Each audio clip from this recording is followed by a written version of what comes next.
안녕하세요. 안녕하세요. 성경사랑방 할례 목사 임종수입니다. 오늘 또 우리 셋 다의 제임스 스톤즈, 우리 즐겁고 복된 식구들과 더불어 성경사랑방을 알뜰하게 꾸며보겠습니다. 안녕하세요. 지난 시간에는 우리 이제 크리스찬으로서 매우 중요한 거, 이제 성령의 사람이 되고 성령의 동력이 되는 그런 삶을 사는 것 하면서 한 가지 숙제를 냈어요. 뭔 숙제죠? 멈칫. 뭐 할 때 멈칫하더라고? 무언가 말하기 전에, 하기 전에, 기도하기 전에, 뭔가 우리가 행동하기 전에, 뭔가 행동하기 전에, 또 말하기 전에 우리가 멈칫. 어디 지난 동안 한 주간 사시면서 어디 좀 효용성이 있었어요? 뭐 잃어버렸어요? 열심히 살아보긴 했는데 저는 혈액형이 다 맞는 건 아닌데 A형이다 보니까 생각의 죄를 너무 많이 짓고 생각 속에서 막 화도 많이 내고 불평도 많이 하고 그래서 생각 속에서 멈칫을 좀 많이 했어요. 뭔가 좀 이렇게 화가 날만 할 때 멈칫 잠깐 해놓고 생각하다가 그렇죠. 화날 일이 많았어. 그래. 화를 잘 안 치세요. 다혜는 어땠어요? 저요? 네. 저는 원래 성격이 조금 급하고 제가 막 말도 많고 조급하잖아요. 맞아. 그래서 저도 모르게 툭툭 이렇게 튀어나오는 이런 것들에 대해서 뭔가 확 순간 이렇게 탁 올라오는 그런 분노 여기서 멈춰서 멈칫. 찬양을 불렀어요. 찬양. 주가 일하시네, 주가 일하시네. 성령님 제 안에서 일해주세요. 이렇게 기도드리고 이랬던 한 주를 살았어요. 중요한 것은 왜 멈칫도 하는 거고 결국은 코람되고 하나님 앞에 사는 자의 모습이에요. 하나님을 의식하자는 얘기죠. 멈칫하고 내 생각에만 사로잡혀 있지 말고 의식하자는 그런 얘기죠. 주님 일하시고. 오늘도 지난 시간에 이어서 여전히 사도행전 1장 그 중요한 그런 문제, 예수님 생애를 우리가 공부하면서 이야기하면서 놓쳐서는 안 될 문제를 이어서 생각하겠습니다. 그러나 한 가지 더 욕심을 부린다고 하면은 오늘 이 시간에는 지난 시간에 약간 말씀드렸는데 그 중요한 거룩한 도시 예루살렘. 시간이 허락된다고 하면 예루살렘에 대해서 너무나도 모르는 것 같으니까 우리 얘기 좀 잠깐 해야 되겠다 하는 생각이에요. 자, 오늘 열겠습니다.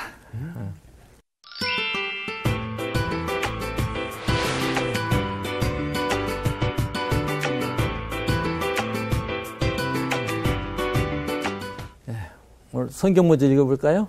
사도행전 1장 8절에서 12절까지 지난 시간에 본 부분도 있는데요. 한 절씩 먼저 이 할배가 먼저 8절 보겠습니다. 오직 성령이 너희에게 임하시면 너희가 권능을 받고 예루살렘과 온 유대와 사마리아와 땅끝까지 이르러 내 증인이 되리라 하시니라. 이 말씀을 마치시고 그들이 보는 데 올려져 가시니 구름이 그를 가리어 보이지 않게 하더라. 올라가실 때 제자들이 자세히 하늘을 쳐다보고 있는데 흰 옷 입은 두 사람이 그들 곁에 서서 이르되 갈릴리 사람들아 어찌하여 서서 하늘을 쳐다보느냐 너희 가운데서 하늘로 올려주신 이 예수는 하늘로 가심을 본 그대로 오시리라 하였느니라. 12절 같이 한번 보실까요? 제자들이 감람원이라 하는 산으로부터 예루살렘에 돌아오니 이 산은 예루살렘에서 가까워 안식일에 가기 알맞은 길이라. 아멘. 여기까지 보겠습니다. 예수님께서 1장 9절에 이제 승천하시는 내용이 본문 가운데 나오죠. 승천하셨습니다. 예수님께서 승천하신 기사가 가장 자세하게 잘 소개된 것이 오늘 본문 말씀을 드리겠습니다. 그 복음서에서는 마가복음과 누가복음만 나와요. 누가복음은 이제 본문 기록한 자와 같은 기록자죠. 나오는데 제가 적어보니까 간단하게 마가복음 16장 19절에 말씀을 마치신 후 하늘로 올려지사 하나님 우편에 계셨다. 거기까지 이제 언급이 되어 있고 그런데 누가복음에는 축복하실 때 하늘로 올려지시니 말씀이 되어 있어요. 그러니까 어쩌면 그 복음서 가운데서 예수님의 성천 기사가 좀 넉넉하지 않은 것 같다. 이렇게 여길 수도 있을 것 같아요. 그러나 우리가 걱정하지 말 것은 그 외에 다른 이제 서간문 등에서 예수님께서 정말 성천하셨구나 하는 입증할 수 있는 성경들이 많이 있죠. 어디 있을 것 같아요? 예를 든다고 하면은 사도행전에도 보면은 스데반 집사가 순교하기 직전에 뭐라고 그래요? 네. 예, 하나님 보시오. 네. 내가 지금 하늘 문이 열렸어. 네. 하늘 우편에 계시는 예수 그리스도를 보고 있어. 외치고 있잖아요. 그게 바로 뭐예요? 그게 바로 예수님께서는 부활하셨다, 승천하셨다. 그리고 어디에 계신다? 하늘 보자. 하나님의 영광 바로 그 오른편에 계신다. 입증해 주는 것이죠. 이제 그런 말씀들을 찾아볼 수가 있어요. 바울 사도의 서간문에서도 유명한 로마서 8장에 보면은 예수님이 어떤 분이에요? 우리를 위해서 간구하시는 분이다. 어디에서? 하늘에서. 그렇게 나와 있어요. 내용을 보면은 누가 우리를 누가 정주하겠느냐. 죽으실 뿐만 아니라 다시 살아나시는 바로 그리스도 예수시니 그가 하나님 우편에 계신 자요. 뭐요? 우리를 위해서 간구하시는 자신이라 나와 있어요. 역시 바울 사도의 서간문이죠. 골로새서 3장 1절. 거기 이렇게 되어 있어요. 너희는 그리스도와 함께 다시 살리심을 받았으면은 위의 것을 찾아라. 이 땅에 맴도는 자가 되지 말아라. 거기는 그리스도께서 하늘 보좌 우편에 앉아 계시느니라. 위의 것을 사모하고 위의 것을 찾아라. 그러니까 바울 사도의 이제 기도를 보면 고린도후서 12장인가 이제 바울 사도가 셋째 하늘에 이끌려 가신 내용도 나와요. 그러니까 이 바울 사도가 거기 고린도후서 거기서는 언급되어 있지는 않지만은 셋째 하늘에 이끌려 가서 하늘 보좌에 계시는 물론 여기서 우리가 셋째 하늘 할 때는 뭐 토성 넘어올까 화성 그런 식으로 생각하지 마세요. 셋째 하늘에 끌려 올라가셨다 하는 말씀 보면은 그게 목격하신 그런 부분도 있을 것이다. 이렇게 우리가 볼 수 있을 것 같아요. 또 아주 유명한 구절이 히브리서 12장에 있죠. 믿음의 주요 온전케 하시는 이인 예수를 바라보자.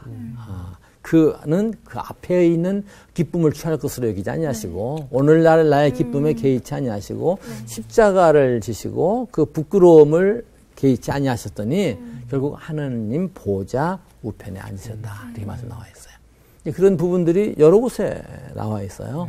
그러니까 그런 여러 부분을 봐서 결국은 예수님께서는 승천하셨다. 어디에 계신다? 하늘 보좌 영광 오른편에 계신다. 이렇게 우리가 이제 입증해 볼 수 있는 것이죠. 이 복음서에서는 두 군데만 이렇게 나와 있지만 이런 말씀을 통해서 우리가 입증해 볼 수 있다 하는 얘기죠.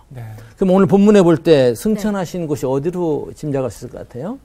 흔히 우리가 얘기하죠. 감람산에서 이제 승천하셨다 얘기하죠. 그리고 그 예수님과 감람산 인연이 굉장히 많아요. 예수님께서 이 감람산 근처를 많이 활용하셨고 어찌 보면 예수님께서 이제 그 예루살렘이라는 지역이 한 때를 제외하고서는 거의 뭐 추위가 없으니까 그러니까 성경에 보면은 뭐 눈, 소리 이런 기사가 많질 않아요. 많질 않아요. 있긴 있어요. 많질 않아요. 그만큼 뭐 작년에 눈 한번 왔다고 그러더라고요. 드물거든요. 그러니까 예수 그 당시 뭐 이렇게 뭐 호텔이 발달될 때도 아니고 예수님께서 오셔서 제자들과 더불어 감람산을 기도도 하시고 거기서 저녁에 뭐 쉬시기도 하고 그런 기록이 많이 나와요. 그러니까 감람산 거기 가면 이제 올라가면 이제 거기에 이제 뭐 여러 가지 있는데 승천하신 데가 이제 그 산 위에 있는 그 감람산 꼭대기에 있는 이게 이제 승천한 걸 기념하는 건물이에요. 많은 사람이 지금 여기 가고 있죠. 여기가 산인가요? 산 꼭대기예요. 산 꼭대기예요. 여기가요? 사람이 되게 많아요. 그렇게 높진 않아요. 높은 산 아니에요. 뭐 예루살렘 자체가 해발로는 상당히 높은 700m 상당히 높은 지대죠. 거기가요. 그러니까 예루살렘에서 올라갈 때는 약간 언덕 올라가는 것 같은. 그러니까 이 건물을 좀 자세히 보면 이렇게 이런 것도 있어요. 이제 이것도 이제 이게 통곡의 교회를 기념하는 예수님께 통곡한 지점에 진 것을 기념하는 교회당인데 예수님께서 예루살렘 쪽으로 가시다가 뭐 예를 들어서 벳바게에서 나귀를 취하지 않았어요? 나귀. 예? 나귀. 나귀를 취하는데도 벳바게도 감람산에서 남쪽으로 흐르는 쪽에 있었던 것으로 나타나 있어요. 그러니까 이 감람원과 예수님과 매우 밀접한 관계가 있어요. 그러니까 그 감람원에 그 예루살렘 쪽으로 내려가시면서 예루살렘 보고 통곡하셨다 하는 것도 그 지역으로 나와 있는 거예요. 근데 마침 이거 내가 찍은 거예요. 통곡이 딱 지나가는데 역시. 가마귀가 새가 있는 게 여기야. 약간 물병 같은 것이 내 그 코너에 놓여 있는데 물병에 달라드는 것처럼 가마귀가 날라오길래 한번 찍어봤어요. 그리고 역시 이제 감남원에 있는 내가 뭐 다른 사진도 쭉 있는 이것만 빼왔는데 겟세마네 동산도 감남원 기슭에 있어요. 그러니까 거기에 겟세마네 기념교회가 있어요. 기념교회 그 창문으로 보면은 예루살렘 그 성자리가 보여요.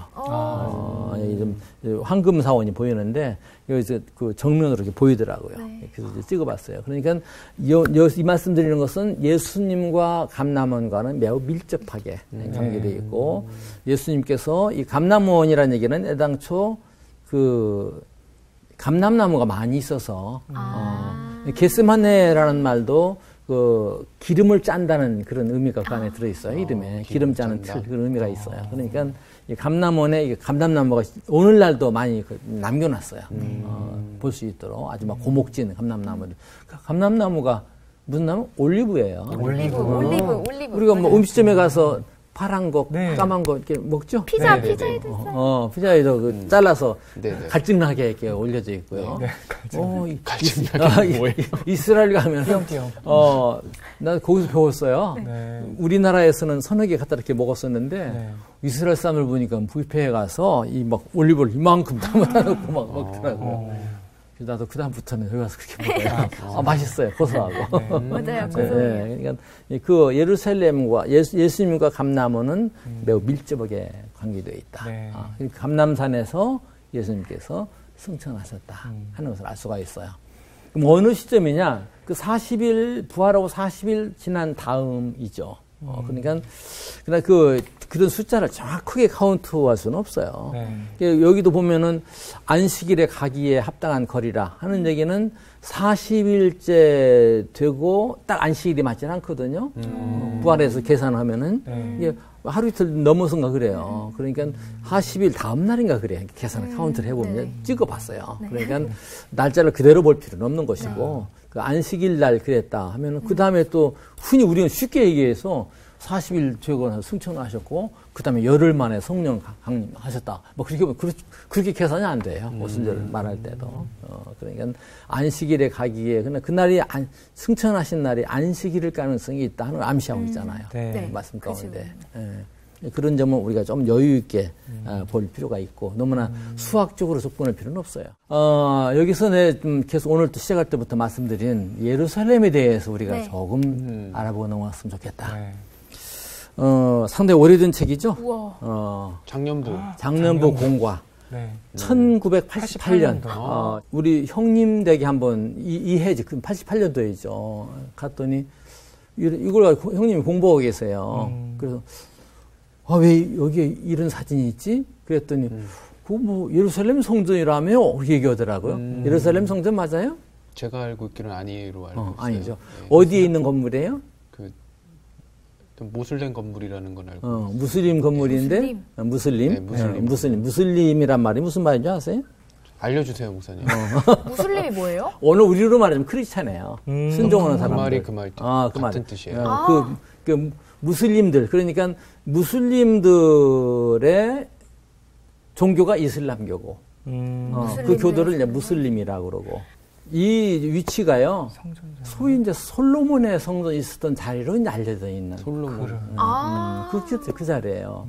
그러니까 이게 기독교의 장년부 공과 표지에 들어갈 사진은 아닌 거예요. 그러게요. 근데 그 88년만 해도 옛날이죠. 그래서 내가 우리 형님들로 이걸 아꼈다가 나한테 보내달라고 얘기했어요. 그랬더니 88년 공과 1년 공부 다 끝낸다 이제 보내주셨어요. 근데 그건 예루살렘 성전이 아니에요. 그 성전 터 자리에 세워진 회교도의 그 모스크 사원입니다. 그러니까 뭐 영어 잘하는데 그 바위 사원 흔히 영어로 표현할 때 Dam of the Rock 목사님 말씀하시잖아요.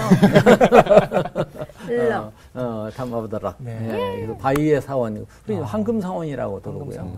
그리고 뭐 달리 이제 부려지기도 하는데 이제 그 예루살렘을 그만큼 모른다는 얘기야. 교회에서 이렇게 올려질 정도. 이것은 엄청난 착오거든요. 저도 설령 예루살렘 성지 중요하지만은 이렇게 센터에다 늘 만한 일. 이후에는 십자가가 있는 것이 아니라 그 초승달을 딱 올려져 있는 그런 상황이죠. 대표적인 상황이죠. 예루살렘에. 근데 이제 이런 것이 올려져 있다는 얘기, 이제 뭐가 우리가 생각할 수 있느냐면 예루살렘은 우리가 흔히 성지 얘기해요. 그런데 유대교도들에게는 당연히 성지가 되는 거고요. 우리 기독교도도 예수님께서 사역하셨고 십자가에 거기 죽으셨고 예루살렘에서 그리고 부활하셨고 그리고 승천하셨고 또 그 예루살렘 거기에 성령님이 임자 떠나지 말라고 했어요. 기독교도 떠나지 말라. 맞아요. 놓칠 수 없는 그런 도시인 것이죠. 그러니까 기독교인들에게도 그렇게 뭐 일반 뭐 다른 뭐 이렇게 뭐 지나치게 어떤 성지라는 뭐 섬기는 개념 그건 아니지만은 우리 기억할 수 있는 우리가 잊어서는 안 될 그런 성지로 생각할 수 있는 부분이 있고요. 그리고 여기에 뭐 아까 무슬림들의 이슬람교의 사원이 이렇게 있다는 얘기는 이슬람교도들에게도 성지가 되게 중요한 곳이 그걸 우리가 좀 생각해야 된다는 얘기죠. 그래서 몇 가지를 생각한다면은 이제 첫째로는 이제 그 유대교도 입장할 때 이제 구약으로 접근할 수 있어요. 원래 그 안에 있는 바위가 있다고 그래요. 근데 이제 전설 확인된 것은 물론 아니에요. 그 이제 검은 검정 바위가 있는데 굉장히 큰 바위라고 그래요. 한 거의 두께가 뭐 2m 가까이 되고 넓이가 뭐 가로 세로가 10m가 넘는 그런 넓은 바위가 있다고 그러는데 그게 이제 전설에 따르면 그가 모리아산에 그 이삭을 바쳤던 제단일 것이다. 그렇게 이제 알려져 있어요. 검은색. 근데 실제 이제 유대 사람들에게 이제 기억되는 예루살렘 성은 다윗이 거기다 도읍을 정하면서부터 예루살렘. 그러니까 평화의 처소. 평화의 성 예루살렘 이제 정한 것이 되죠. 그리고 나중에 이제 다윗이 그 다음에 이제 그 하나님 성전 짓고 싶었는데 그다음 솔로몬이 이제 지었죠. 거기 그 위치가 바로 솔로몬의 성전 위치다. 그럼 거의 비슷할 거예요, 그거는요. 어느 정도 정확할지는 모르지만 솔로몬 성전이다. 그럼 솔로몬의 성전을 지었다고 하면 솔로몬이 등극한 것이 이제 BC 900년대 중반이거든요. 약 950년경에 지었다. 그러면은 그 다음에 바벨론이 침공할 때 무너져 버려요. 그때가 이제 BC 586년 그 무렵이에요. 그때 무너졌죠. 무너져서 이제 나중에 그 페르시아가 쳐들어와 가지고 그걸 이제 수복하고 이스라엘 사람들에게 종교의 자유를 주죠. 그 해방이라는 것이 독립은 아니에요. 난 어렸을 때 교회에서 공부할 때 그 독립인 줄 알았어. 근데 독립은 아니에요. 다만 그 페르시아가 점령을 했고 바빌론을 점령할 때 그 도성도 다 무너져 버렸고 바빌론의 화려한 성도 다 무너져 버렸고 그러면서 그때 이제 유대인들에게 너희 도성에 가서 너희 신앙을 가져라. 그래서 이제 그들이 와서 이제 538년경 BC 그 무렵 538년 와서 처음부터 주춧돌을 놓아요. 근데 그때 사마리아인들이 방해해서 바로 짓지 못했고 516년 15년경에 비로소 재건된 성전이 지어지죠. 물론 솔로몬이 지은 것보다는 훨씬 빈약하겠지만 그 성전을 가르쳐서 흔히 뭔 성전? 스룹바벨의 성전 그러죠. 스룹바벨 유대인들 스룹바벨이 총독할 때 지었으니까 스룹바벨의 성전. 아무튼 유대인들에게는 거기가 성지가 될 수밖에 없는 거야. 그래서 무너졌던 것인데 나중에 헤롯이 왕이 되면서 유대인들에게 환심을 사기 위해서 성전을 짓는데 그 헤롯의 성전 BC 19년쯤에 이제 공사를 시작한 걸로 되어 있어요. 그리고 오늘날도 이스라엘 사람들이 통곡에서 오는데 잘 모르겠어요. 헤롯이 지은 바위돌 같은 별로 중요하지 않을 텐데 결국 그 바위돌들이 무너진 데다 또 갖다 수집을 했으니까는 그리고 또 많이 매몰되어가지고 밑에 파도 성전이 상당히 높다고 그래요. 그러니까 그게 스룹바벨이 싼 것일지 솔로몬이 싼 것일지 뭐 또 헤롯이 싼 것일지 모르지만 그게 이제 아무튼 그렇게 예루살렘 성전이 유대인들에게는 분명히 성지가 된다. 이렇게 이제 볼 수가 있는 것이죠. 그리고 예수님 문제는 우리 다 알죠. 아까 말씀드린 대로 뭐 성전 방문하셨고 공생애 시작하셨고 그런데 그 아까 말씀드린 대로 그럼 질문했죠. 이거 언제 지었느냐? 언제 지었느냐? 그것도 예루살렘이 치료할 때는 질 만한 여유가 없어요. 없잖아요. 유대인들이 다스렸으니까. 근데 유대인들이 결국 독립하지 못했고 나중에 이제 그리스도인들이 이제 득세하잖아요. 그러니까 AD 나와서 325년에 콘스탄틴 대제 때 이제 기독교 자유 얻는다는 얘기 나오잖아요. 그때부터 이제 지키기 시작하는 거야. 로마의 비잔틴 문화. 비잔틴 로마 문화에서 이 시대에 기독교가 허락을 받으면서부터 그 당시에 실세가 이제 로마의 세력이니까. 특히 이제 콘스탄틴 제자의 어머니를 성녀로 불러요. 캐톨릭에서는. 헬레나가 베들레헴의 그 탄생교회도 헬레나가 지었다고 그러고 실제 뭐 수축하면서 자기가 와서 공사까지 이렇게 별 독려하면서 지었다고 그런 얘기도 있어요. 확실히 나오지 않지만. 그리고 이제 요거는 그 예수님 그 성묘교회인데 이제 그 무덤 무덤 교회인데 그 헬레나 입장에서는 부활교회라고 예수님 그래서 이제 무덤 부활하셨으니까 들어가면서 이제 가다 보니까는 여기 성전 문 나오잖아요. 여기 문. 문 나오네요. 여기 싹 지나가는데 십자가가 재미있더라고요. 십자가 여기도 있고 십자가 3개 보여서 십자가에 맞춰서 내가 찍은 거예요. 흔히 보는 십자가 모양이 아닌데요? 왜 이렇게 십자가 좀 복잡하죠? 십자가가 4개가 붙어 있는 것 같아요. 십자가, 그렇죠. 4개, 5이라고 봐야 돼요. 5. 그렇게도 볼 수 있어요. 이 십자가도 여러 가지가 있어요. 애당초 이제 그리스 십자가라고 할 때는 네모진 거 되게 그리스 십자가예요. 적십자가. 여기에서 발전시킨 것이 사실 이 그리스 십자가 이것도 그리스 십자가예요. 조금 이제 세우기 위해서 아래를 좀 붙였다리 볼 수 있는 것이죠. 그리고 이제 그 라틴 십자가가 이제 되게 이제 이런 모양 아래 다들 길게 한 라틴 십자가고요. 십자가인데 여기에 이제 이렇게 십자가에 이렇게 막은 것은 십자가가 여기도 십자가가 있고 십자가 4개 사방에 또 있다고 봐야 돼요. 이게 복음이 이렇게 펼친다지는 그런 의미도 있고, 그리고 이제 특히 이제 예루살렘 십자가 할 때는 이렇게 해서 이제 이게 다 막아져 있고, 여기 또 이런 식으로 해가지고 이렇게. 그러니까 구체적으로 이제 이런 식으로 되어 있는, 이것은 예수님의 상처 5을 염두에 두는 거예요.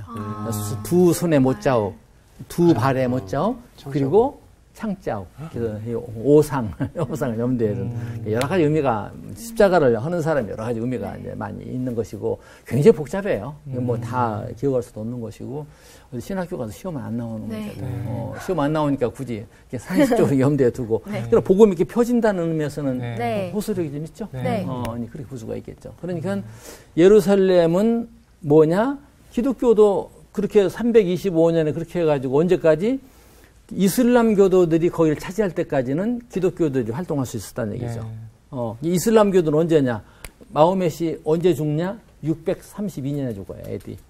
이슬람은 훨씬 후에요. 예수님 훨씬 후에 있습니다. 632년에 죽어요. 죽고 나서 얼마간 있다가 636년인가? 이게 제 기억이 안 나네요. 64년 이 무렵에 이제 예루살렘도 점령을 하게 되죠.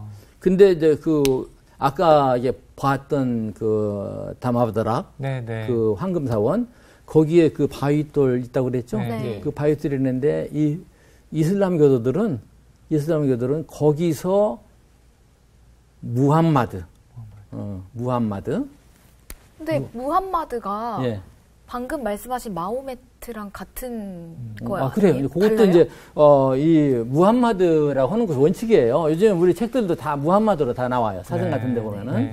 아주 익숙한, 이게 이제 영어적인 이제 표현인데, 애당초는 이게 무언 영향을 받았다, 이제 그 확실하진 않아요. 이제 터키의 그 무함마드에 대한 발음이 메흐메드라는 거야. 메흐메드. 이것이 이제 프랑스로나 불어화되고 영어화되면서 그게 이제 마호멧이라는 말을 사용했는데 원래 이 무함마드가 어디 사람이에요? 원래 아랍 사람이잖아요. 아랍의 제 발음은 무함마드. 요즘 사진 다 무함마드로 나와 있어요. 그러니까요. 그러니까 뭐 그대로 발음 나온 대로 그대로 그냥 쓰면 돼요. 무함마드. 그러니까 제 이름, 제 소리를 해줘야 된다는 것이죠. 이슬람교들은 그 마호메트 뭐 굉장히 싫어하는. 정말요? 그러니까 우리가 무함마드를 제대로 불러줘야 되는 그런 입장이에요. 다른 말로 부르면, 우리 이름 바꿔 부르면 좀 기분 안 좋잖아요. 뭐, 제임스 스톤즈인데, 누가 제임스 스톤즈면 아마 싫어할 거예요. 되게 많이 들어요. 멋있는데? 제임스 스톤즈. 진짜만, 예레미. 정말 많이 듣습니다. 이슬람 교도들이 예루살렘을 점령한 것보다 먼저 무함마드가 죽어요. 네. 근데 언제 예루살렘 성에 와서 거기서 하늘에 승천할 수가 있었느냐? 그러니까요. 말도 안 되죠. 네, 네. 말도 안 되죠. 그러니까 그건 이제 코란경에 그 무함마드 그 이슬람교도의 이제 경전 네. 거기에 아브라함도 나오고 다 나와요. 맞아요. 예, 모세 오경도 인정이 되고요. 예수님께서도 나오는데 예, 거기에 17장에 뭐 그런 게 있다고 그래요. 나 이건 읽어보진 않았어요. 다른 자료만 봤던 것들인데 예, 이 무함마드가 이 이슬람교를 처음에 상시할 때를 610년경으로 봐요. 610년. 10년을 보는데 그 무렵은 이제 처음에 메카라는 도시에 있을 때예요. 메카. 메카에 있다가 나중에 이제 메디나로 옮겨요. 메디나로. 근데 처음에 메카에 있을 때예요. 메카에서 메디나로 옮기는 건 622년인데 이게 굉장히 중요하죠. 그 이슬람교도의 서르키온 원년으로 쳐요. 헤지라라고 해가지고. 근데 중요한데 이 메카에 있을 때 610년 바로 그 이후에 611년이나 612년 연구한 사람들이 그래요. 네. 그 무렵에 이 무함마드가 환상 가운데서 꿈 가운데서 예루살렘으로 가서 거기서 승천해서 7층 천 위에 올라갔다. 나와요. 그러니까 이것을 이제 이슬람교도들은 이제 실제 상황으로 얘기를 하는 것이죠. 네. 받아들이고 거기에 이제 이제 특별히 이제 말을 타고 거기에 가서 네네네. 거기서 또 승천했다. 실제 상황을 바라보는 것이죠. 꿈 얘기네요. 꿈 얘기죠. 일종의 그런 이제 그 무함마드가 그런 일들이 한 2번 정도 적어도 그 이상으로 보는 경우도 있고요. 있었다고 하는데 그러면서 이제 예루살렘이 이제 성지화되는 거야.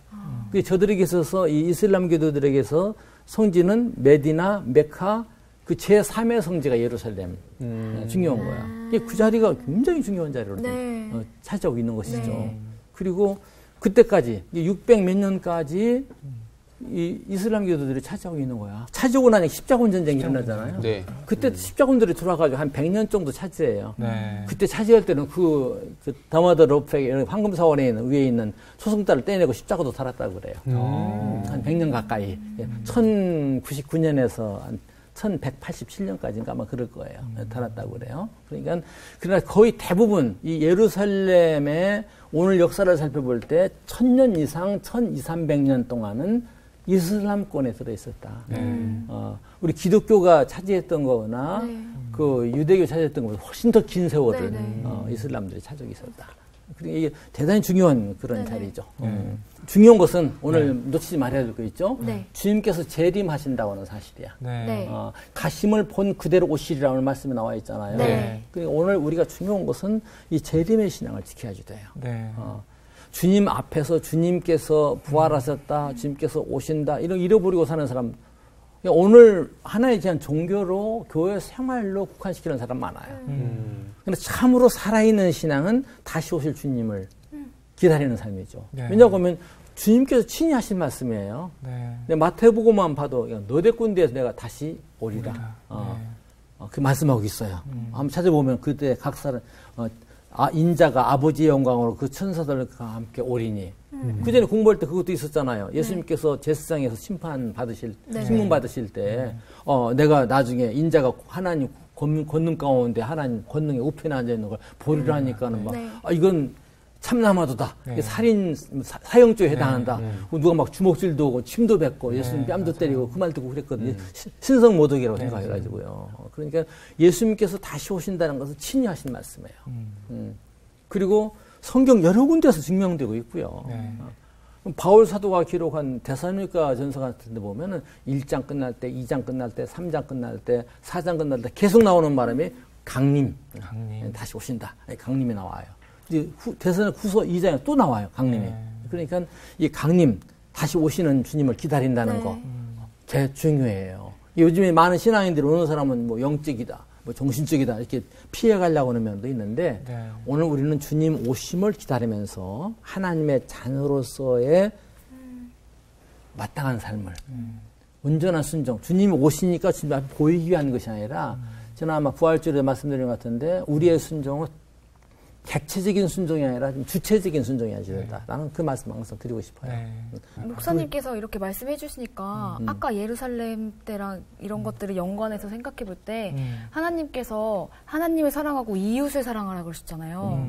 근데 저희가 어쩔 때는 어떤 사람들은 뭐 이슬람 교도들이나 유대교인들을 약간 다르게 생각하고 배척하고 아니면 유대교인들을 우리랑 조금 그러니까 크리스천이랑 더 닮은 사람이랑 생각하고 이런 식으로 해서 하잖아요. 근데 그런 것들이 아니라 그냥 진짜 그들을 품고 정말 그들도 이렇게 그러니까 사람과 사람들 이렇게 사랑해줘야겠다는 생각이 많이 유대인들이 유대교도나 유대교들이 우리 어떻게 하든지 간에 유대교도나 이슬람교도를 우리의 적이다. 유대교 우리 형제도 아니고요.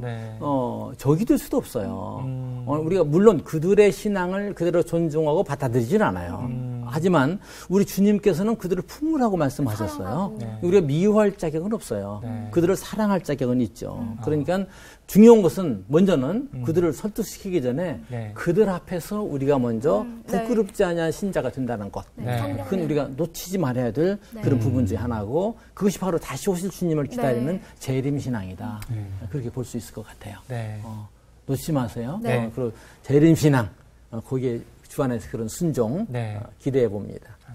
기도하겠습니다. 하나님 아버지, 주님께서는 다시 오마 그렇게 말씀하셨습니다.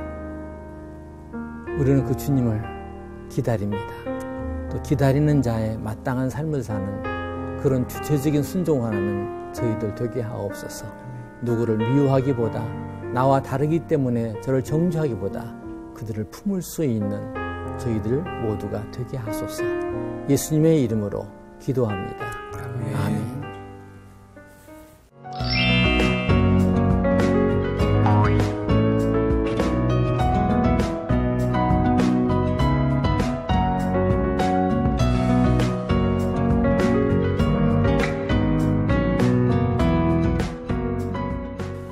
예루살렘 오늘 얼마나 알아는지 모르겠어요. 많이 알게 된 것 같아요. 근데 예루살렘을 우리는 하나의 존중할 만한 사직지일 뿐이지 그 이상도 그 이하도 아니에요. 중요한 것은 오늘 주님께서 말씀하신 대로 다시 오실 주님을 기다리는 신앙, 재림 신앙, 즉 주님 앞에서 사는 그런 삶이 오늘 우리에게 중요합니다. 오늘은 여기서 인사드리겠습니다. 고맙습니다. 감사합니다. 수고하셨어요. 예루살렘 얘기 할 얘기가 너무도 많아가지고 사실은 오늘 좀 할 얘기가 더 많은데 그러면은 이제 무너졌다 짓고 계속 했잖아요. 또 이슬람 쪽으로 이렇게 또 많이 이렇게 짓기도 했고 그러면 솔로몬에게 이렇게 몇 큐빗 얘기했던 그 성전은 그 개념은 많이 이제 무너졌죠. 거의 다 없고 이제 오히려 이제 스룹바벨은 성경사랑방 홈페이지에 궁금하신 점이나 시청 소감을 남겨주신 분들에게는 추첨을 통해 선물을 드립니다.